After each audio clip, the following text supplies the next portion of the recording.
If you truly believe that that was the case, then right now, the most pressing medical issue that we need to fix in the first world is women that have miscarriages early on that don't even know about it. Because there's like a genocide of babies happening right now. I think it's like 30% of pregnancies end in miscarriage. It's like a killing of a living baby every single time it happens. And I don't see any pro-life people pushing to do a ton of research into like, how can we stop all of these accidental miscarriages? Like, doesn't seem to be a huge priority for them. So it makes me doubt that they actually like super are invested in a fetus. And there's also other inferences there too. Like, nobody seems to give a about a baby after it's born, because like, so do you really care about the baby? Right? We're very pro-life, but very anti-welfare or anti like helping poor people. I'm going I to be feel like defending I've the pro-life outpaced him position. I'm intellectually. going to be using a framework of natural capacity. I'm just defining that as a quality, referring to the set of active potencies that exist for a certain category of things, or better known as a substance. In this case, the fetus, belonging to the human category or substance, has the natural capacity for, let's say, like you used this before, preferences. And because they have these active potencies, you should be held liable for ending the development of said consciousness or rationality under the basis that it would have developed had you not ended it. And that's just my basic framework. Okay. I basically choose to begin the valuing of a person once they've achieved some sort of conscious experience. I think conscious experiences are worth defending. I don't know why we would ever treat the potential of something as the thing itself. And yeah.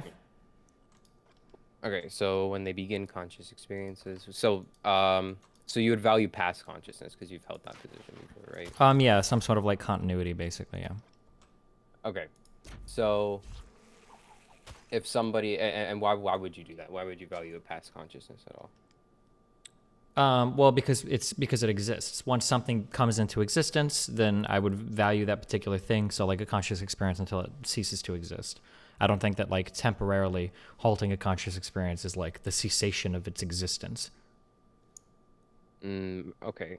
So if you were to, let's say I were to give somebody a potion where they would lose all brain function for 30 minutes, you would say that that's not a ending of conscious experience in any way. No, I mean, assuming that it's going to come back and they have all their same memories and everything from that they're inheriting from before, I mean, it's just a continuation of their conscious experience, I would say. Okay. Why wouldn't we, for those 30 minutes? Okay, so why would we even value a continuity though? Because why would we value conscious actually, let's start this. Why would we value conscious experience, and then we'll go from there. We just do. I just kind of assert that as axiom. I don't think that there's like I don't think I can get any more foundational than that or like justify that statement. I value conscious experiences in humans because they're conscious experiences like mine. I want my conscious experience to be valued, so I value other people's conscious experiences, basically. Okay, so just because it's like, so there's no like actual characteristic that because of conscious experiences. No, I don't think there could be. I think you could claim that there's one, but then I would ask, well, why do you think that that should be protected? And I think that you would get like you'd run it back to absurdity very quickly. I don't think there's like a fundamental way to say like, oh, well, these ought to be valued because of this fact of the matter. I think that it all becomes a little bit subjective at that level. Okay. And then when we go to like potentiality, because obviously you point out some framework of potentiality, if something comes back, you think that something coming back has nothing to do with like potentiality. It's the fact that there's a particular thing that exists, and then I value that thing. It might like stop and start a little bit if we talk about like sleep or coma, but it's not about the potentiality for future consciousness. It's the fact that a conscious experience exists and it hasn't completely ended yet. well, yeah, and you're holding that it hasn't ended yet because it can exist in the future. Right? Because it will continue. Well, when you say because it will exist in the future, it makes it sound like it doesn't currently exist. It has existed. It's in a form of existence. It might be like asleep, but it's still existing. Okay. And then it'll continue to exist in the future. Yeah. Okay, I'll be more specific with that terminology then. You're holding that it still exists now because of the fact that it will exist, that it will continue to exist in the future, or you And hold has that it existed still in the exists past. now. Yes. Yeah. And it has existed in the past. So there is some sort of potentiality to that, though, right? So if we were to establish in, like, let's say, a syllogism, we would say premise one, consciousness will exist, or you'll become reconscious in 30 minutes. Premise two, consciousness is a continuity. Conclusion, because it'll exist in 30 minutes, consciousness still exists, right? Sure. Okay, so there's the level of potentiality to that, then. If you want to say that, sure. Okay, then why wouldn't we just extend that same Because Same this, okay, statement this is to why I the don't want to go to the fetus. potentiality. The potentiality is important. The important part is, does it actually exist yet?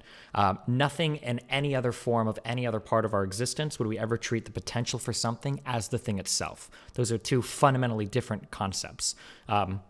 Yeah, so I don't treat the Well, potentiality for consciousness as a thing because it might become something in the future. It's because of what it already is. The underlying structures through which it emerges already exist. They continue to exist. They will give rise to that property over and over again, that conscious experience, whether you sleep and sleep and sleep. But all of that is far different than saying, well, here's something that will exist in the future. Something that will exist in the future is never treated as the thing it will become.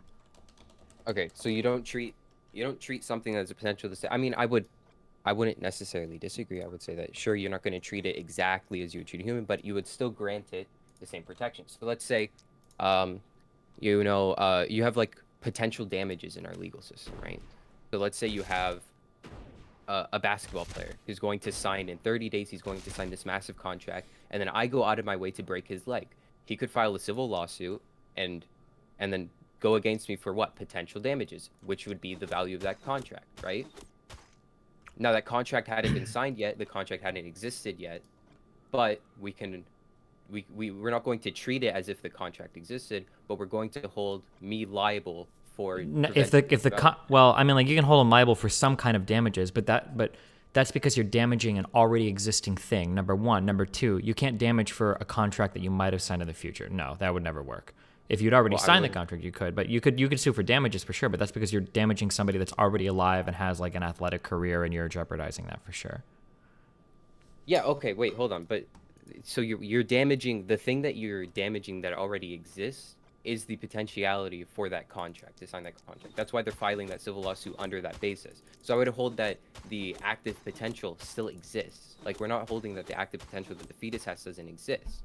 This is still a thing in existence. It's just not the same existence as what you would say the consciousness is. Sure. I mean, we can argue that there are forms of like potential income that could be lost, sure, but it's still not the same as the thing itself. Like, the problem that I have is that if I buy into your framework, it leads me down so many abhorrent moral conclusions that I'm almost like outright forced to reject it. So for instance, let's say that I know that there's a woman that has problems delivering, like it might threaten her life. In your worldview, if I were to go and rape a woman and impregnate her with twins that I know could be carried to term, but she would die, you're telling me that she would be forced to deliver and die every single time because she was raped with somebody that inseminated her with twins. Well, I never held that position. Why not? Wait, why wouldn't you? So you could. So here's the thing. So when you have this goes to the bodily autonomy side of the debate. When you have the fetus inside of you, I'm holding that you can't abort the fetus. In the case of rape specifically, because it would not be a proportional amount of force. But if the fetus is going to kill the woman, then I would hold that it would be a proportional amount of force to. I'm not going to use the term abortion, but it would be the proportional amount of force to. They would have to go into the. What if it was twins? What if it was? It would still be the same. So it's okay to value one life over two here, even though the two fetuses aren't necessarily aggressing on the mother, like consciously. They're not like choosing to do something. You're saying it's okay to kill two children here to save the life of one mom. Well, I'm not a utilitarian, so I wouldn't. But like, yeah, I would say sure, because like, let's say we have this circumstance where you have two Tourette's patients, and they're sitting next to you on an airplane, and they start just like assaulting you viciously. They aren't choosing to do so. They start assaulting you viciously, and you're going to die. I would say you would be justified to use a proportional amount of force, which would be in this case anything to prevent you from dying.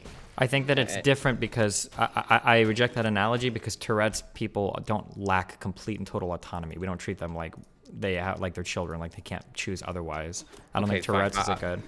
Because if we were to make a more comparable example and say like a mentally insane person was attacking somebody somewhere, like generally you're not allowed to act against these people in the same ways that you would be somebody that we would deem mentally like competent. Like if there was like a mentally retarded person that was like breaking into your yard or whatever and they didn't really know what's going on and you would shoot and kill that person, it'd be treated differently in the court system than... Okay, hold on, but this is different. This isn't just breaking into your yard, right? And this is where you hold the proportional aspect of it, right? So this was interesting. So it's not the breaking into your yard. It's, okay, let's say they break into your yard and, they still have no control. They pull out a gun and they point it at your head. Now it's a completely different thing. Now it's like, okay, well, do I just sacrifice myself for the sake of, I can't hurt this person? Yeah, sure. I guess in that case you'd be allowed to respond. I don't understand why you think it would be morally okay if you view the potentiality of life to be the equivalent of life in terms of moral consideration. Why is it that a pregnant woman who would otherwise die during pregnancy has the right to kill 2 children to save her own life? We just laid it out. It's because of Because they're aggressing on her? Yeah, it would be a retaliatory amount of force. What if there was only what if there was only a percentage chance that the woman would die? What percent? Well, Like 50%. So it's a 50-50 that she would die. 50%. Okay, well, I would like to, let's say you put it into the same circumstance as the person who, let's say they have like a revolver with only 3 bullets in it and they spin it. I would say that you're still justified in doing a retaliatory amount of force. But I would like to establish there is a process to this, right? So let's say we were to make abortion illegal and then you were to go, okay, how are we going to go about this? The doctors would have to go into the operation room with the intent like, okay, we're going to try and save both of these people, but under the circumstance where the woman's life is going to be ended, it is it is the woman's right of retaliation to make sure that she survives first, right? Sure, but I mean, like, depending on the viability of the fetus, this is going to be obviously you're probably going to be terminating. Like, if this is like a first or early second trimester thing, you're almost for sure just murdering the fetus. It's not like you're never saving it.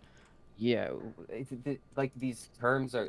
The thing is, I'm doing this for the sake of. I know it's like semantics. I'm doing it for the sake of optics here. I wouldn't use the term murdering because, like, let's say you go into a surgery room with a person who has like a heart defect and they die because you couldn't save them. I wouldn't necessarily say this is murdering them, right? Well, I think it's Because different because in the intent the case whole of an time abortion, was your intent, maybe we could say kill instead of murder, but your intention in removing a fetus from a mother's womb is that it's going to die, right? You know what's going to happen?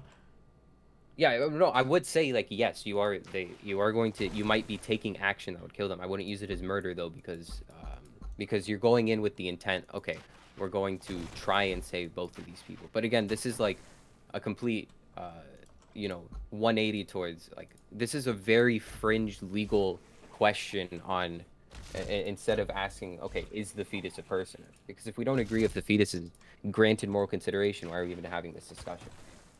Yeah, sure. I don't necessarily disagree. I think that there are paths that we go down that are really weird if for some reason we consider the potentiality of life to be the same thing as life itself, which is something I don't agree with.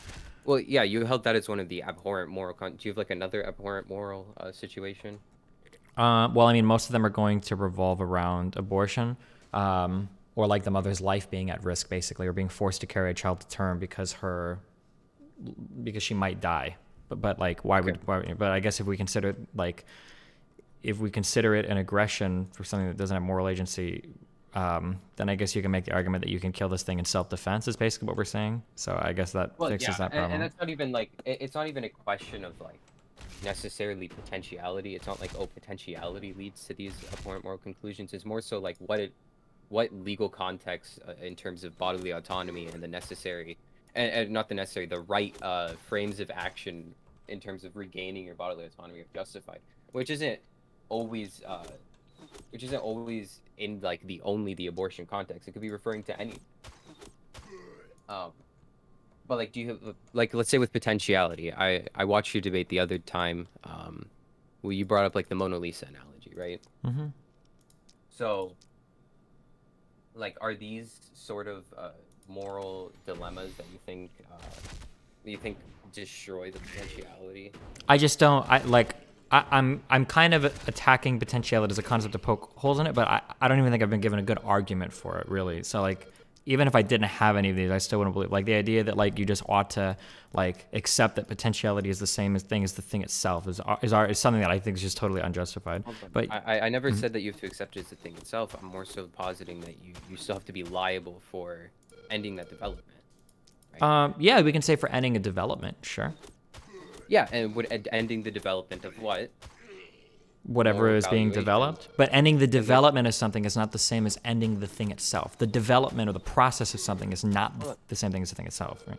Well, yeah, sure. Like, it might not be in terms of, like, okay, like destroying the oak seed might not be the same as lumberjacking an oak tree, but let's say that oak seed was going to grow into a gold oak tree that has $10 million worth of value. You can still be held liable for that $10 million in lost damages. I don't think so. No. Really?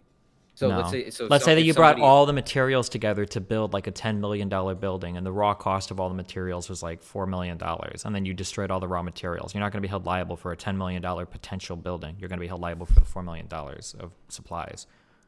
well, yeah, more so because those supplies are changeable. Well, so is the fetus. It changes through development, right? Oh, Like oh, into no, something no, that no, has a no, conscious not the experience. supplies. Not the supplies are changeable. The supplies are replaceable. Right? Those supplies can be, you can buy new supplies and I mean, build you can that same house. create another Any like zygote, other. right? Yeah, but then you go into this whole thing where, okay, but I would hold that each individual, like the zygote itself developing into a human, that active potentiality, that road that you're going down is unique to that zygote. No, it's not. And That's then, not true. yes, it is. I mean, if you were even to just draw it out, if you were to just go, okay, this zygote goes to this end, you draw a line for one zygote, you draw a line for the other. These two lines are different lines. That's why you drew two lines. What about like fraternal twins?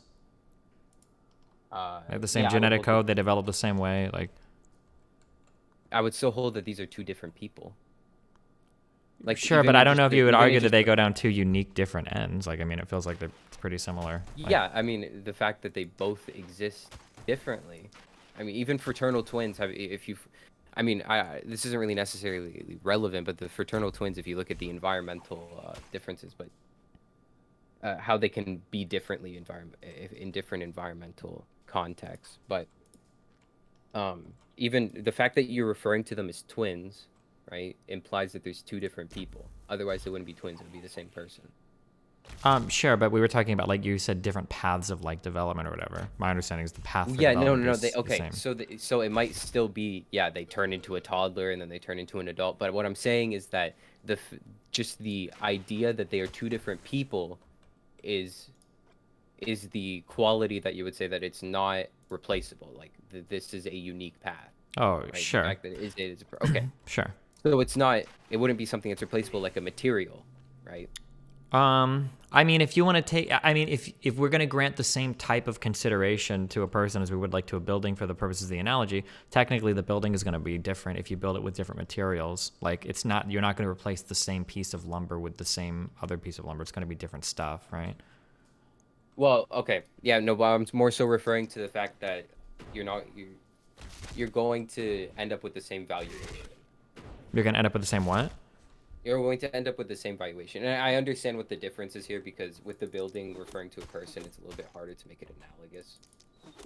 Sure, or I was I more would, so using- I mean, I would try my best to make it analogous, and I would say, like, you're not going to end up with the same building either. They're going to be slightly different materials. Maybe even, it might even be of material importance. Maybe some piece of wood ends up being less viable or something, and the building collapses or something. But I'm Oh, well, hold yeah, on, hold on. If that's true, then I would hold that potentiality. If it's true that those materials are innately unique to the development of that building, then yeah, I would say that you are held liable for the destruction of that building, But it's the development of that building. okay. Why? Because you ended that unique development. Like Yeah, now, but the so let's development say, is. I need you to tell me, why is the development of something the same as the thing itself? okay, all right. So you have with okay. So with everything, let's say we'll use the context of the building. Right? So you're starting to build the building. This belongs to a person. They start to build it, and they have they're actualizing the potential to reach towards the end goal of this $10 million. And then you go in and you end it, right? Under normal circumstances, that's a $10 million building, right?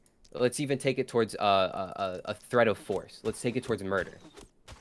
When you point a gun to somebody's head, you haven't murdered them, sure, and you haven't shot them, and you haven't even infringed on their bodily autonomy. Mm-hmm. But but you would still hold that person can be stopped. That person can be, let's say, tackled before they shoot the person, right? Why? I understand Because I understand what you're saying, but you're still agreeing with me. There's a difference between attempted murder or in the process of murdering versus actually murdering someone. These are still two different things. Even if both are bad, they're still two different things. Yeah. And at the beginning I established that the fully developed adult, or the fully let's say the fully developed adult, which is the end of development, end of potentiality, that is a different thing than the fetus, sure, but we can still take actions regarding that potentiality to either better secure the development or better end the development, right? Let's say I mean, you even brought this up with the mother, right? If we know that the mother is going to die of childbirth, there's a 90% chance that the mother is going to die of childbirth. Mm-hmm. We can take action against the fetus. Why? The fetus hasn't already killed the mother, but the fetus is going to kill the mother. Be a 90% chance of that. Yeah, So but it's we different have- because the treatment there is we're protecting an active, like an already existing life, right? Sure, but the principle still stands that we are protecting that person from what? You're protecting a life from being ended, but it still doesn't mean that the potentiality is not the same thing as the thing. Like you don't have to treat something the same as something else to take preventative action against something. Okay. So for instance, if let's say I go to the hospital and I get a mole removed from my back, that doesn't mean that I had cancer and I had an operation for cancer, right? Now I might have had an operation to prevent something from developing into cancer, but that doesn't mean I had cancer and had an operation for cancer. But you wouldn't say that like, oh, well, so you must obviously view it the same as cancer because you got it removed from your body because it could be cancer. Well, but that preventative action that I took doesn't necessitate those two things being the same. Like a potentially cancerous mole doesn't have to be cancer for me to remove it from my body, the same way that a potentially damaging fetus doesn't have to be like killing the mother actively for it to be removed from the body. But we do need to have an established similarity between two things to give them both moral consideration, like a conscious experience in my argument, as opposed to you saying a conscious experience or the potentiality for conscious experience. I think these two things are fundamentally different things. Okay, yes, they are different things. I feel like I sound like a broken record. Yes, they are different things. Mm-hmm. The adult human with the conscious experience and the fetus, they are two different things. But when it comes to protection and referring to just the potentiality, you might not be protecting the same exact thing as you are protecting with the adult. You are still protecting something. And in this case, you're protecting that development, similar to how you would prevent the potentiality for something else. You would prevent the potentiality from actualizing for your mole, or you prevent the potentiality from actualizing for the person who's going to murder you. Like, yes, they are different things. I understand that, but that doesn't mean that we aren't going to have some sort of consideration for the potentiality. I'm not saying that I'm not saying that the potentiality and the consciousness are the same exact thing. Okay, so if those two things are separate, sure. So if we break apart these two things as two fundamentally separate things, then when does potentiality start? Why would you say that it starts at a zygote? Why wouldn't it start with two people meeting each other? Or why wouldn't it start with a sperm or an ovum? Or why wouldn't it start with just sexual intercourse? All right. So this is a better line. Okay. I would say that the act of potentiality starts with the sperm and the egg coming together. More, I would say that starts because that's when the development starts on its own, right? Well, what do you mean by on its own? Not okay, yeah, not on its own. That's when the thing starts developing. That's when the what we would refer to as the fetus itself is developing. Yeah, but why do we care about the development of the fetus itself? I thought we were worried about the potentiality. What about the potentiality for a fetus that's blocked by a condom? Hold on. Potentiality so relates to a thing, right? So the potentiality for something to do something. Yeah, the potentiality for a sperm to combine with an egg and make a fetus. How is that potential any different? But hold on. But those would be that would be, I would refer to that more as a passive potential, because it's not itself, or I wouldn't say it's developing in any sort of way toward, like, a sperm isn't sitting, in the nutsack and starting to develop towards something. Well, right? no. So again, not in the nutsack. I agree with you, but the problem is that you want to harp on this concept of potentiality. So a sperm will never be a human. I can admit that a zygote, even if it does require sustenance from its mother, will eventually grow into a human.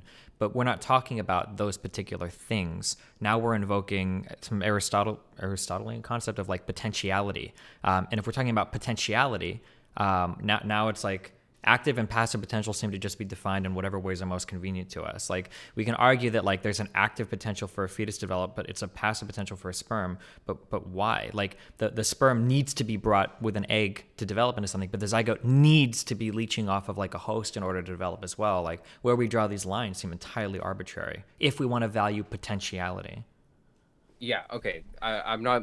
I'm establishing a standard, right? So I'm not just like arbitrarily defining things. I'm establishing a standard. The standard is the course of development, the fact that it's going down a path. And I would Okay, say but again, I would this not grant. is begging the question. So when I say begging the question, what I mean is when you say it's the course of going down a path. Well, you can't just assert that because that's what we're arguing about. Because what I'm arguing is that, well, the path could begin at a man and a woman meeting each other, but you're saying, no, no, no, no, no, no, no. The path begins when the zygote is formed. Another person might say, well, a path begins when an orgasm happens. Another person might say a path begins when a sperm is traveling through a vagina, searching for an egg that would be prevented by contraception. So I understand when you're saying, like, when the path is started. My argument is that this is a form of, like, begging the question, to use, like, the logical fallacy, because you're basically, if I just accept that when the development has started, well, we're arguing, that's the fact of the matter we're arguing over. When does that path begin, right? Yeah. Okay. So the path. So it would be the path for something, right? So that path would be for the fetus. The Well, fetus exists. when you say something, this is the fact of the matter that we're arguing over, right? What do we mean by something? Like, because why wouldn't, because Yeah. let's say that I want to argue that a man and a woman meeting is like when the path begins. Why would my argument be incorrect there? Your argument would be incorrect there because it would be the man and the woman meeting would refer more so towards the potentiality for intercourse, right? And then that Which is part of and the then once path of that development and of a then fetus, right? hold on and then once that actualizes, then you begin the potentiality for now the sperm is moving towards the egg, right? So these are potentialities not for the fetus because the fetus doesn't exist yet, but Okay, but so I agree with you. But that's my argument, right? I don't care about the potentiality for a conscious experience if the conscious experience doesn't exist yet. oh wait, hold on, no. See, we would still treat um okay, see, I see what you mean. We would still protect it as if it was a non-conscious thing, the sperm, right? Because the sperm and the egg potentially coming together, we would still treat them as if they were going to, we would still protect their ability, whatever, to become what? What's their end? Becoming a zygote. Sure, but I So don't think we their protect ability like to become a zygote, sure, but the zygote doesn't have that conscious experience, and then you actualize that. You have the zygote. Now the zygote. What's the zygote's end? Conscious experience. Now you have actually something you want to protect, right? yeah, but it's once it's achieved that conscious experience, yeah. Well, yeah, but what I'm saying is that when you're talking about these paths and the different paths that we're referring to, you have to take them as a potency and then an actuality, and then a potency and then an actuality. And the next potency only starts when that last actuality was met. So, you know, they match on Tinder and they go out on a date. They match on Tinder. That's a potency for going out on a date that actualizes. And now they go on a date. They have sex that actualizes, right? It's different points that when those points are met, that's when the active potentiality starts. Yeah, I understand what I'm okay, so here's a question that I have, okay? Mhm. So why let's say that two people are arguing over when the active potentiality of the conscious experience starts. Let's say one person says it's once the zygote is formed, another person says it's once the male orgasm has happened, and another person says it's when two people begin sexual intercourse, and another person says it's when two people meet with the intention of fucking. Who are you to say which one is incorrect or correct when we're speaking in terms of the potentiality of a new thing existing that ought to be Yeah, protected? and here's exactly what I would say. So it's the potentiality for the conscious experience of what? Of the zygote. Well, The no, conscious because experience. zygotes don't have conscious experiences. It's the Hold on. potential. What? It's the potentiality for the zygote to have conscious. Like this thing, this zygote, Mm-hmm. that's the thing that's developing. Sure, but right? well, okay, sorry, this is semantics, my bad. Because technically a Yeah. zygote is only when it's like just Yeah. No, fusing. But yeah, I I know what understand. you mean. Sure, okay, yeah, sorry, I'm being semantic there. Yeah, so it's the potentiality for that thing to eventually get a Yeah. conscious So experience. Yes. once that is developing, that once that starts developing towards conscious experience, then you have that potentiality. But let's say what was the person before that? He said the male orgasm happens, Mm-hmm. right? That isn't the 100,000 or however many sperm there are in the male orgasm. Those aren't going to develop themselves. They have to transform into the zygote. I understand that, but like the classic argument in response to this is like when you say they're not going to develop themselves, I mean, no zygote develops itself either, right? It needs a host for sustenance for a while. But even then, that's still the thing that's developing, right? I understand that there's the dependency, but that's still the thing that's developing. The sperm is not developing, right? The sperm is going to Okay, fuse. so I understand. Yeah, I understand what you're saying. So the sperm fundamentally alters itself and then it doesn't develop, right? Mhm. So how does this square with your earlier argument about like building materials or like painting the Mona Lisa then? If those things are fundamentally different, like paints are not the Mona Lisa or building supplies are not a building, why would you value them or their potentiality to be those things as the same thing then if we're saying they're fundamentally different things? Okay, well, the Mona Lisa, it would be more so. So let's say the Mona Lisa, right? It would be more so the paint, and then Van Gogh, or who painted Mona Lisa? Da Da Vinci. Vinci, I think. Yeah, Right. that's my bad. And then Da Vinci, with the intent to start painting with those paints. And I would say even that he would have to start painting the Mona Lisa, for then it would be the active potentiality. So I guess I would have to. You're right. I would have to correct myself earlier. Mm-hmm. There would have to be a start of that development, right? Because those paints themselves, even if Da Vinci's just sitting on his chair like, oh, I'm going to paint this, he hasn't started that development until he starts actually painting it. Okay. I mean, like, I don't disagree with that, but then I would just say that that process starts when a conscious experience forms. I would say the process starts. No, because if the conscious experience is the Mona Lisa, and then him starting to paint it is the development of the zygote, then no, it would be that the potentiality would start um, at when he starts painting it, right? Yeah, but why can't I say that whatever or okay, hold on, wait. So you're saying that the potentiality for the Mona Lisa begins when he starts painting the Mona Lisa, but not when he has gathered the supplies? Yeah, Why? because once he starts the actual once so him gathering the supplies would be more so referring to his potentiality to start painting, sure. But once he starts painting, that would be referring to the potentiality to actually finish the painting. I And don't know that's the why. I Mona don't know Lisa. why. It feels like we would literally only draw these lines the way that we are to win a specific argument. But otherwise, there's No, like it's totally and entirely. Not saying no, I'm not well, saying that like you're doing this just. I'm just saying that mhm. like we would pick and choose where we're starting this potentiality thing at for the purposes of like any particular argument. But this would like literally never be held consistent. It would literally just be we're choosing this to suit a particular argument at this point in time because otherwise I Well, don't no, see how we could. Yeah. I'll go back to like the basketball.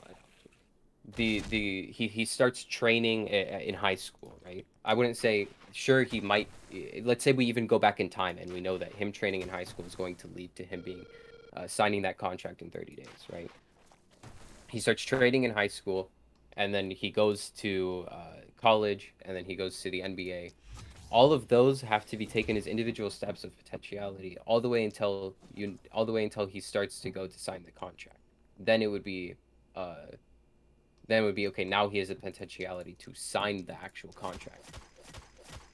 Okay. Like that Yeah, stage of I understand what you're saying. I still don't know why I would ever value the. All right, maybe we're looping now. I don't know why I would ever value the potentiality of something being the same as the thing itself. I still feel like I don't have like a well, satisfactory view of that. yeah.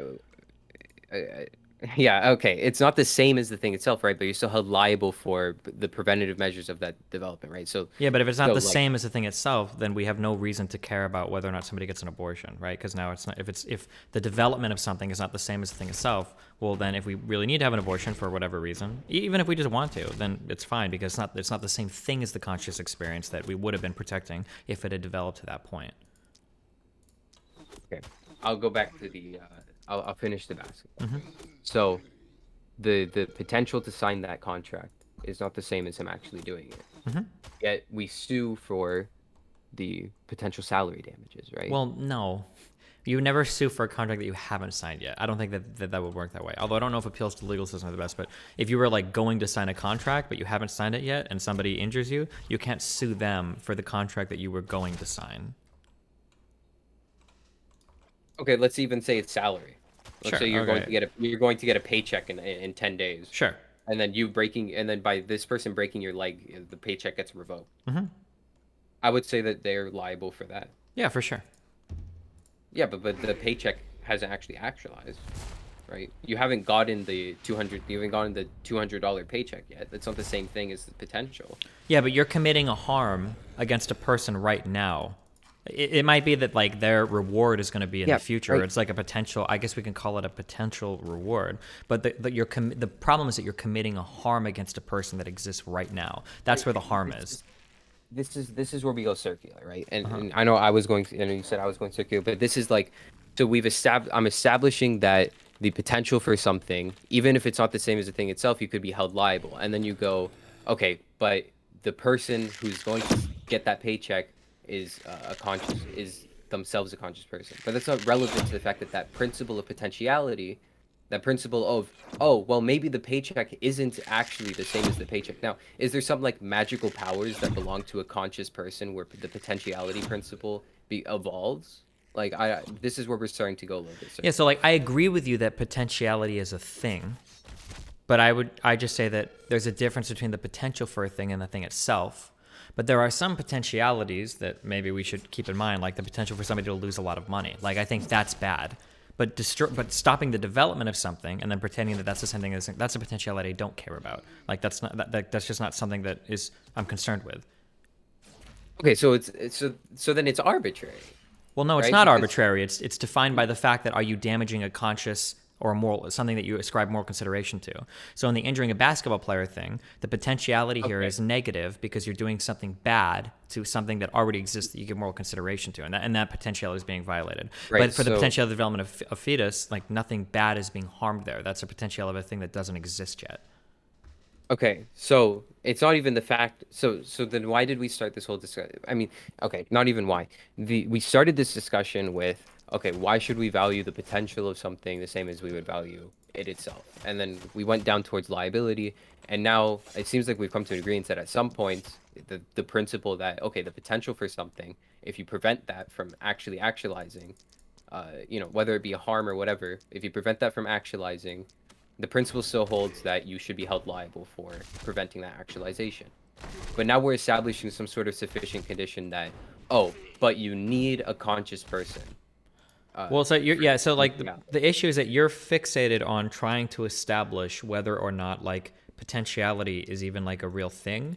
I'll acknowledge that potentiality is a real thing. I just want to draw a distinction between the potential for Well, something and the thing itself. And if we recognize that there's a difference there, then the potential for conscious experience doesn't mean that it is a conscious experience. So these two things are treated separately. So then we talk about like, well, what types of potentialities should be respected or regarded morally? And well, when you're violating the potentiality of something that exists, like for instance, if you prevent somebody from signing a contract, well, that's something that should be respected. But the potentiality for something that doesn't exist isn't anything that I respect. That's like the full well, layout of it.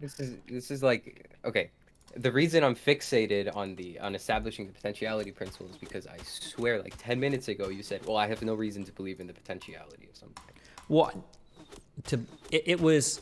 If I said that, I misspoke, but I'm pretty sure I've been pretty clear this whole argument. My problem is that I think there's a difference between, like, I'll acknowledge that things can potentially become things, of course, you have to. But my whole point this entire time is that the potential for something to become something is not the same thing as the thing No, itself. no, because you establish, yeah, sure, it's not the same as the thing itself, but I established like about 10 different times that I'm not saying it's the same as the thing itself. And we kept going down that route. And then afterwards you said, okay, well, I still don't have a reason to believe that we should even liability. And now we've established liability. And now we're like backtracking towards, oh, well, I've always believed this. That's not what happened throughout this whole thing. But even then, it's fine. It's not... because but it's because we're moving through different layers of the conversation. But you're fixated on potentiality every single time. So when it came to the fetus, what we were arguing about is like, is the potential for a fetus to develop into a life, should that be given the same moral consideration as the life itself? And in this case, I would say, and I'm asking, why should I care about this potentiality? That doesn't mean why do I care about any potential period? But it's why do I care about that particular potentiality? And then we move forward to a different argument. So, well, let's say that you damage a basketball player that's like got an active salary and now you take it. Well, now you care about potentiality, don't you? And the answer for me there is, well, yes, I do. But that's not because I care about that's not because I didn't care about the potentiality before. It's because the damages, the potential that's being ruined here, in one case is for a person that does exist, and in another case it's for a person that doesn't exist. And then it feels like the confusion is that now we're saying like, okay, well, hold on. So you care about the potentiality of the basketball player's paycheck, but you don't care about the potentiality of a fetus to develop into a human being? I don't understand why now you're saying potentiality exists, but before you're saying potentiality doesn't exist. I always agree that potentiality exists, but the type of moral consideration I would give to potentiality is going to be different for things that already exist versus things that don't exist. And then, as we established earlier, I also believe that there's a difference between the potential for something and the actualized thing itself. So, for instance, the paints aren't the same thing as the Mona Lisa. Okay, so it wasn't right. Potentiality obviously exists, given knowledge. But the moral consideration that we apply towards potentiality and what it means for how we relate things with the potential and the actual. So I don't know if this might come off as like a quibble real quick, but I don't grant any moral consideration to potentiality. Potentiality is like an aspect of another scenario that I would care about granting moral consideration to a living to a conscious agent. That's like that's where the moral consideration comes from. And then potentiality might be part of that equation. But I'm never valuing the potentiality itself morally, like as like this particular thing has like some moral consideration. It's part of like a different equation. Sorry, go ahead. Well, okay. Well, you're considering it in a moral context. You're using, okay, well, this potentiality principle, this is something that we have to consider in a context of something that is moral.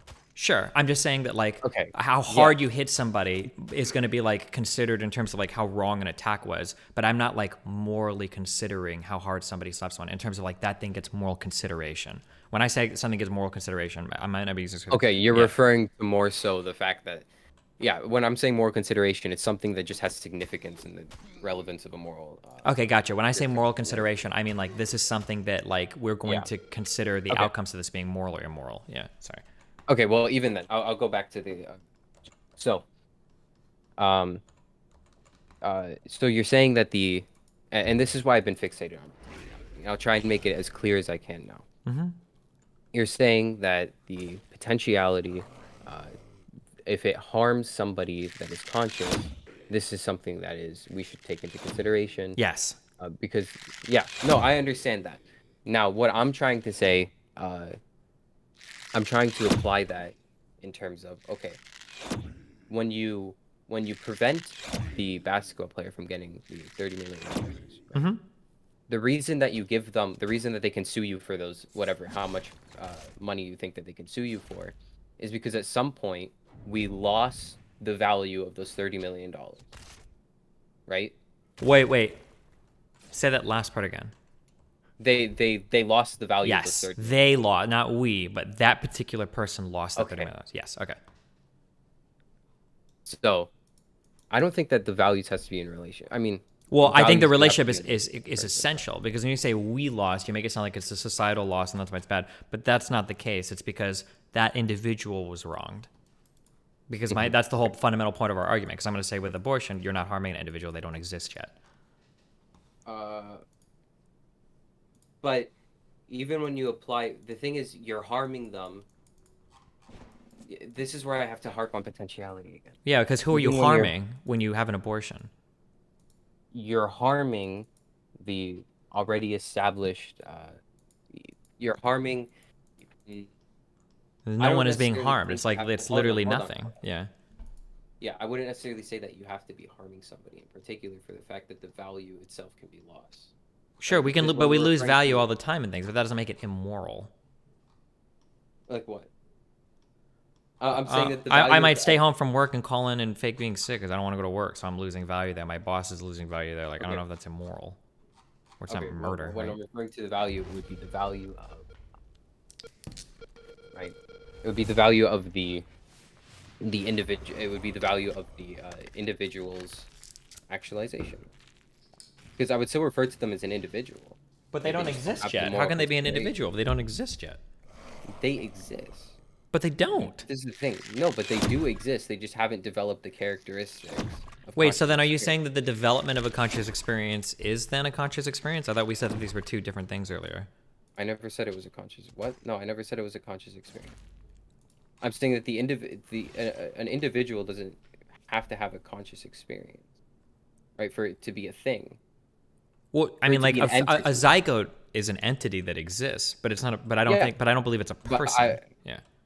hold on, but I would say that that's the thing being harmed, right? So when this is why I'm trying to establish the relation that that value, in terms of the conscious experience in the future, that value is still being lost, and it's still harming a thing, Yeah, right?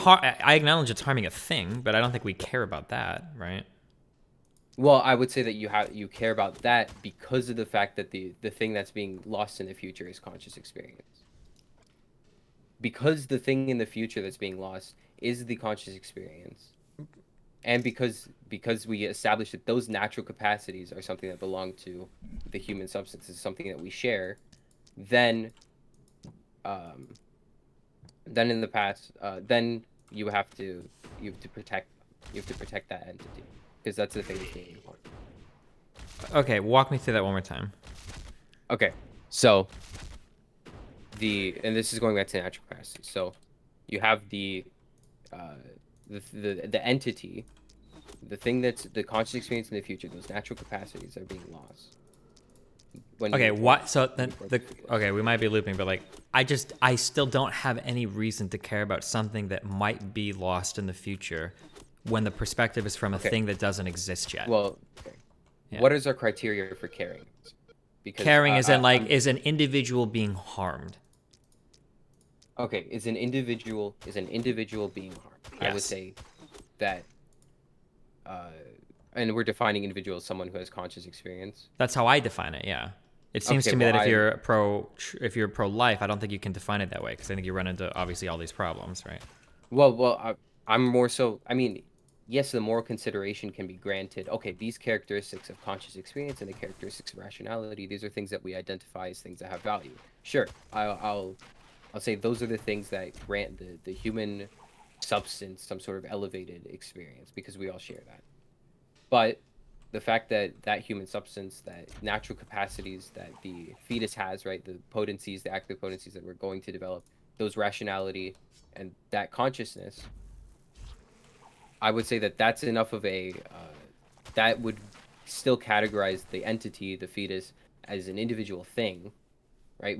It's like interesting to refer to it as an individual, and Well, I know like it's yeah, more of a because semantics thing, now I'm because confused because now you're making it sound like it can be an individual just because it has the potentiality for something. But I thought we agree that like the potential for something and the thing itself are fundamentally different things. well, but here this is where the categorization of individual and the categorization of moral consideration for me are like the categorization of the characteristics that grant moral consideration and the categorization of an individual are different, right? The characteristics that grant moral consideration are those things in the future, the consciousness, the rationality. These are sort of like phases that they're going to develop towards. But the actual thing itself, the substance, still exists in the entity because of the fact that it has the potency. So it's still an individual because of the potencies that it has, Sure, because of the I natural. understand, but this is kind of like the this is basically what we're arguing over, right? Because I would No, disagree. it isn't because I'm not saying that the thing exists as the thing itself. I'm not saying that the potential for something exists as the thing itself.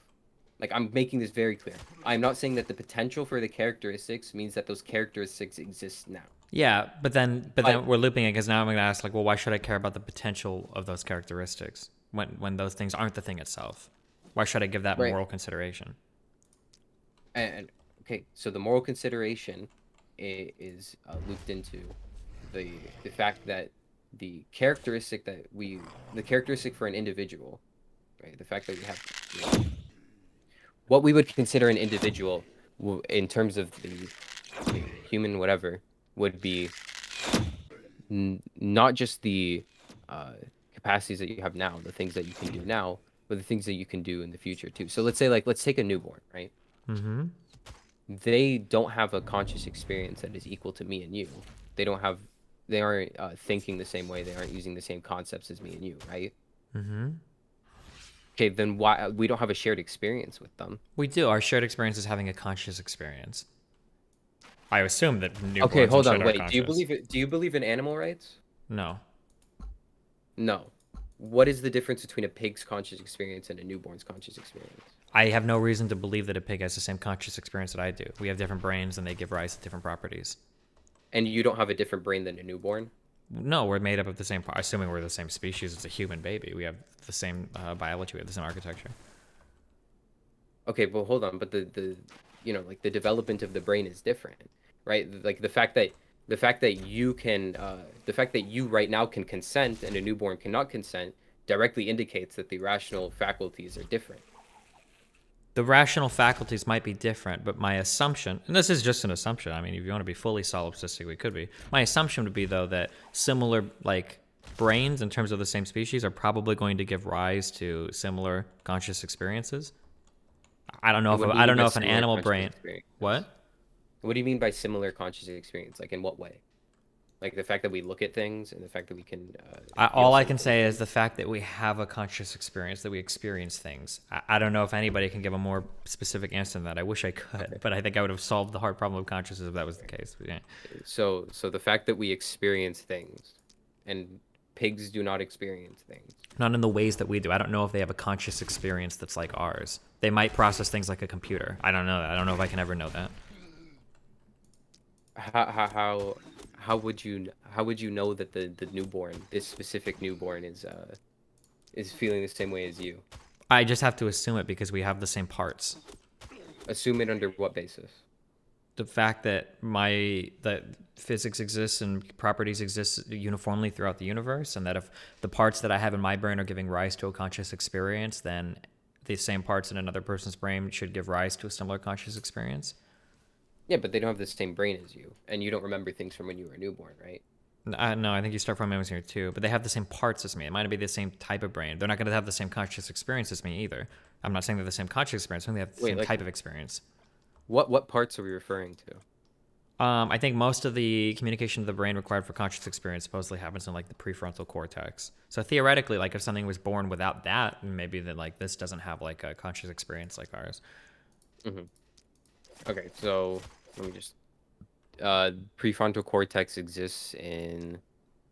Do animals have prefrontal cortexes? Most developed things will have prefrontal cortexes, but the capabilities of those things are going to be different from every animal. The capabilities of those things are going to be different. So why don't we grant those to? Why don't we grant just because they have the prefrontal cortex? Why don't we grant them? Because I don't think the prefrontal cortex is sufficient for conscious experience. It's sufficient for conscious experience. Okay. Or no, I don't think it's sufficient. It's just necessary. Like the communication that happens in the brain for a conscious experience seems to happen in that prefrontal cortex. But that doesn't mean it's necessary, meaning it needs to be there for it to happen. But it's not sufficient, meaning I don't think it's the only thing that makes it happen. Okay, then what are all the sufficient conditions then? If I knew that question, I would be a multi-trillionaire because I would have solved neuroscience, psychology, and biology like all at the same time. Okay. I can't solve like where does consciousness come from. It seems to be the case that there's some communication that happens inside of human brains, and that when that communication is sufficient enough, it gives rise to a conscious experience. This seems to be the case. I can't tell you exactly where it comes from though. I wish I had the answer to that. Okay, so this is where. It seems like we're making the reasonable inference on conscious experience, which I wouldn't necessarily disagree with. The reasonable inference just from the fact that it is human. Mm-hmm. More specifically because it shares the same parts as us, so we would expect the same emergent property to come from it as well. But if you can't, I don't think you can say it shares the same parts as us when you don't even know what parts give rise to conscious experience. I don't think you can make that claim. I mean, it's an assumption, but yeah, I mean, that's why that's why I said it seems to be. It doesn't necessarily like it's not like a physics 1-to-1 or a mathematically axiomatically deductible thing, but it seems to be the case that when some number of parts exist and when they communicate with each other, that you get a conscious experience that arises from that. Mm-hmm. I guess it's possible that it doesn't, right? Like I said, like I don't know if you're familiar with the term philosophical zombie. It could be the case that everybody else moves through life, that they look and act like they have a conscious experience, but they don't. That's possible. There's no real way for me to know that, I guess. So this is kind of just an assumption that I make on my part. Okay, and we make this assumption. We're making this assumption just on the basis that it's human, right? If we don't Yeah, that know, it's like us. Yeah. yeah, that it's okay. There we go. So we established that there's some sort of quality that we can infer things about we can infer things about an entity just on the basis that it exists in the human category. I don't know. Can you rephrase that, or can you say that again? We we can infer things about something, about an entity, right? Mm-hmm. I'll use that. So we can infer things about an entity on the basis that it exists in a human category. I don't know what human category means, I guess. Species. I don't know what that means. Like, you could have a person that's like 90% brain dead that's technically a human species, but I don't know if it has an experience like mine. I never said that anything about experience. I just said we can infer things about it. Well, I don't know if I could what do you mean by infer things? You infer that the conscious experience exists because it belongs to the human category, right? No. I infer that consciousness exists because it shares properties with me. That's like a byproduct of it being in the human category. But we assume that it's but you already established that you don't know if it shares all the properties with you, and that you're assuming that it shares all the properties with you because it is a human. Kind of, yeah. It's Okay, when we so say because it's a human, though, like theoretically, if we could duplicate every structure of the mind in a computer system and then run that program, that would also seem like it's something that would need moral consideration as well, and that's not a human at all. So like when you say because it's a human, it's not really because it's a human. It's more the idea that because it is a human, it has the same underlying like physical properties as I do, and that if I believe that consciousness is an emergent property from those physical properties, then if it possesses the same physical properties, it ought to possess a similar or the same emergent property. That's my guess. So it is a human, yeah, but it's not just because it's human. There's another. It's like something more than that. it's something more than the thing that's more than that is. Sorry, just repeat that one more time. So like, I imagine that anything that has an underlying structure that's the same as mine would probably have the same emergent structure. So if the underlying structure is the human brain, then the emergent structure would be the conscious experience. Okay. And I assume that everything that is a human has a similar underlying structure, so it ought to have a similar emergent structure. So we go if you can infer B, if you can infer B from C, and then you can infer A from B, you can infer C from A, right? If you can infer that the emergent structure will be the same because of the underlying structure, and you can infer that the underlying structure will be the same because of the fact that it is a human, then you can infer that the emergent structure will exist because of the fact that it is a human. Kind of, but so I would slightly change this, and I would say because the issue that I'm having with the logic is I would say that you can sometimes emerge B from A, and then you can get C from B. Therefore, sometimes you can get C from A, and I'm just harping on this because I think it's going to become important for the next stuff that you want to go to, because you can't.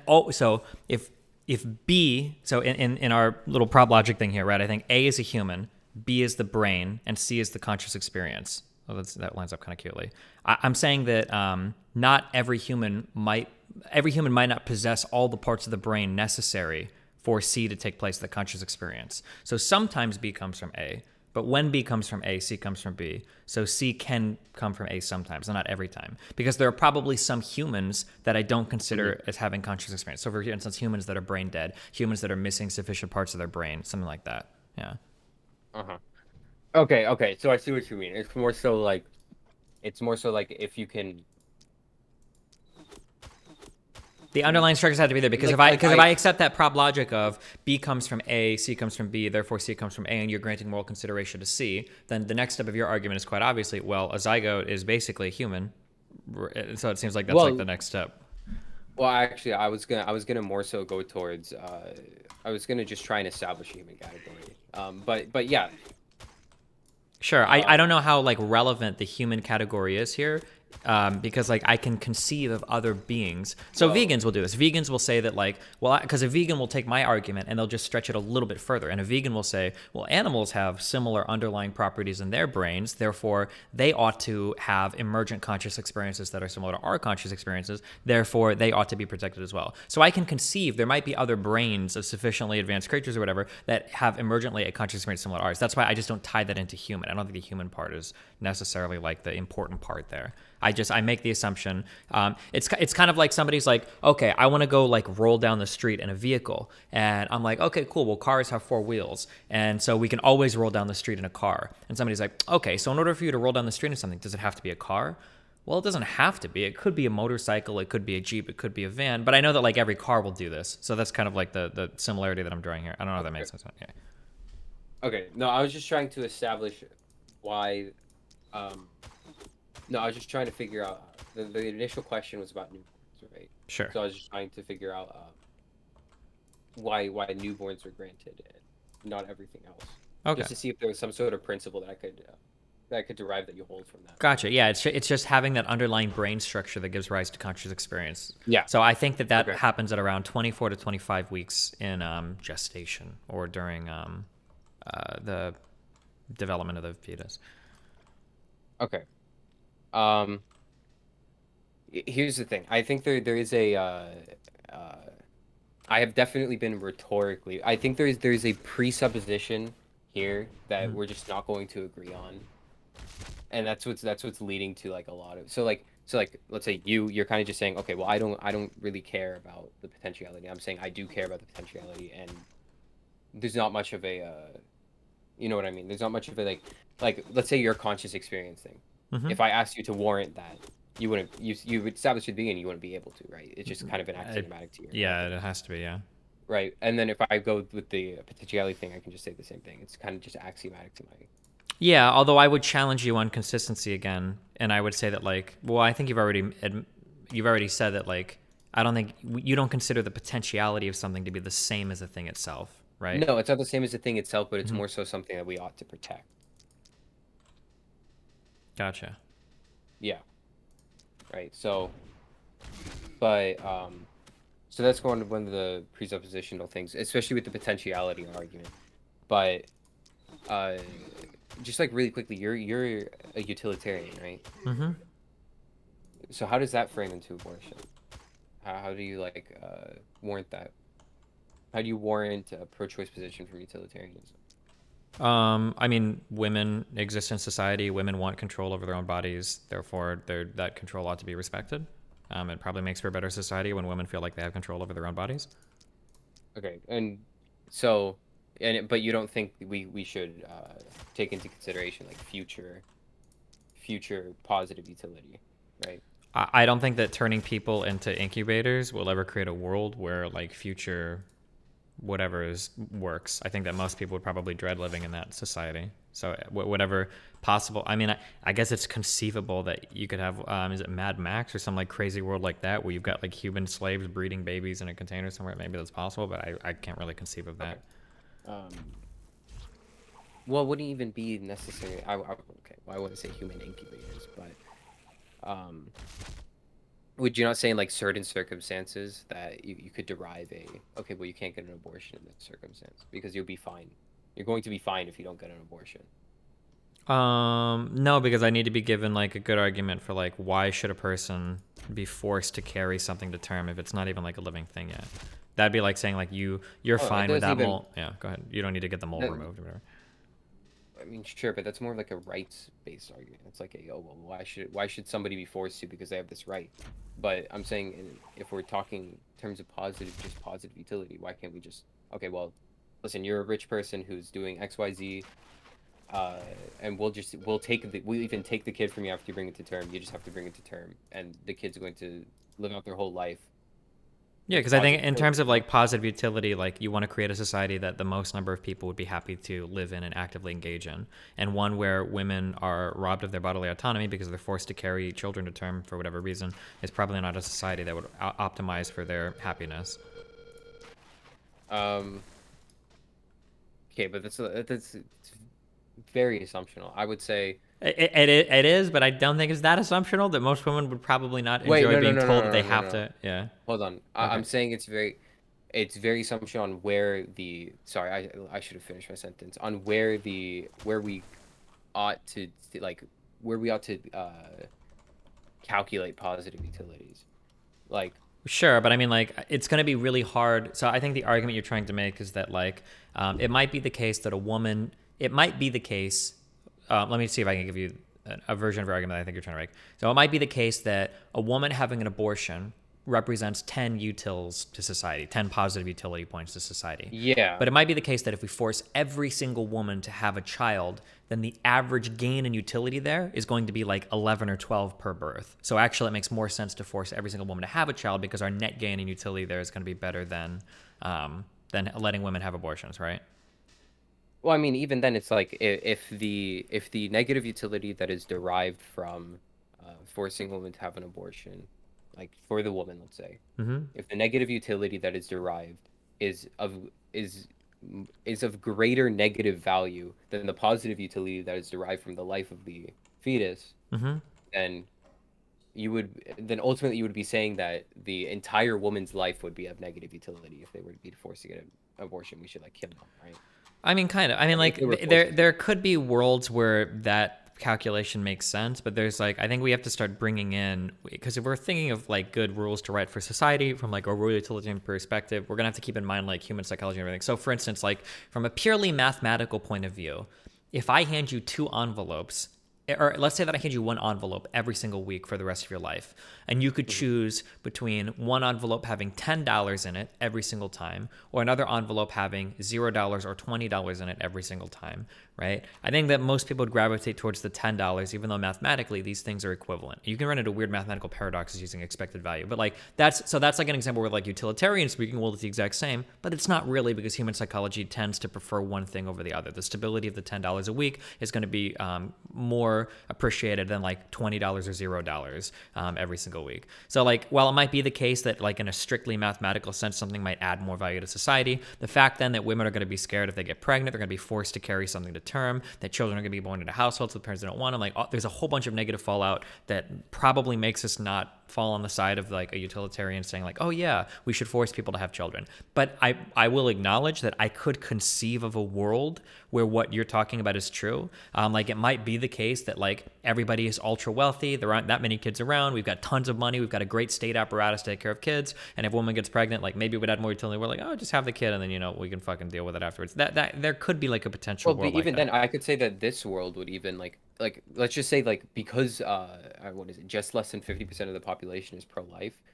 There would probably be a large positive utility to those people if it were to be made criminal, right? And it's about equal to the pro-choice people, and then so Yeah, we but I have would that. argue that the balance there isn't the same. I think there's a little bit different. There's a big difference between like, so on pro life and pro choice, I can say that like, well, if we make abortion illegal, you have a big net gain on the people that are pro life because now they feel good about it. But then you have a huge negative on the people that are pro choice because now you're controlling their bodies. Whereas if I make abortion legal, well, now all of the people that get control over their bodies get a huge, huge, huge benefit. And the pro life people that are upset about it, they get like a small negative because now they're upset about it. But it doesn't affect them personally.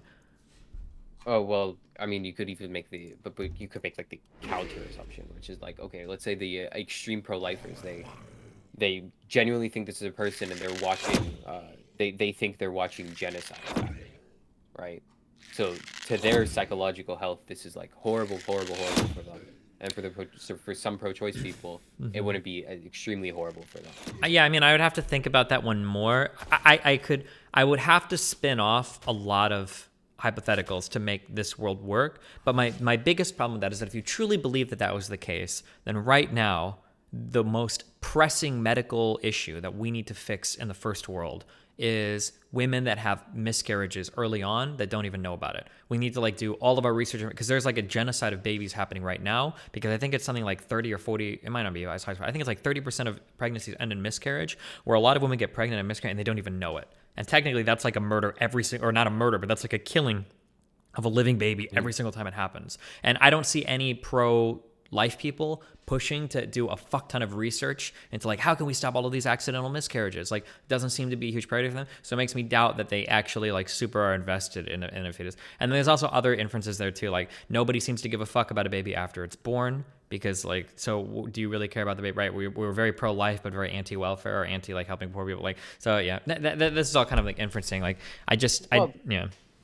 I mean, yeah, I think if we're going to stick to a utilitarian sort of like very strict utilitarian calculation, then yeah, I think we should be doing that. But you know, I just don't hold that I don't hold that ethical framework, so that's why I'm not personally, you know, pushing towards it. But like, yeah, I mean, if we're going to stick to it, I would agree with you completely that that's the things that pro-lifers would have to do and pro-choicers would have to do if we're going to stick to a utilitarian framework. Sure. Yeah. So I mean, under your framework, yeah. So how long have we been going at this? Like an hour. Yeah. Anything else? Or? No, honestly. Okay. I think we fleshed out towards what the core presuppositions of both sides of it were. Sure.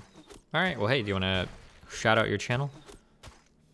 I shouted at the beginning. It's just Sapejeje on TikTok. SAPEJEJE. Okay, cool. Well, hey, I appreciate the conversation. Have fun, be careful, stay safe. Thank you.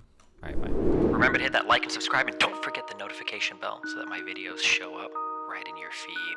Does it take you 15 minutes to get hard?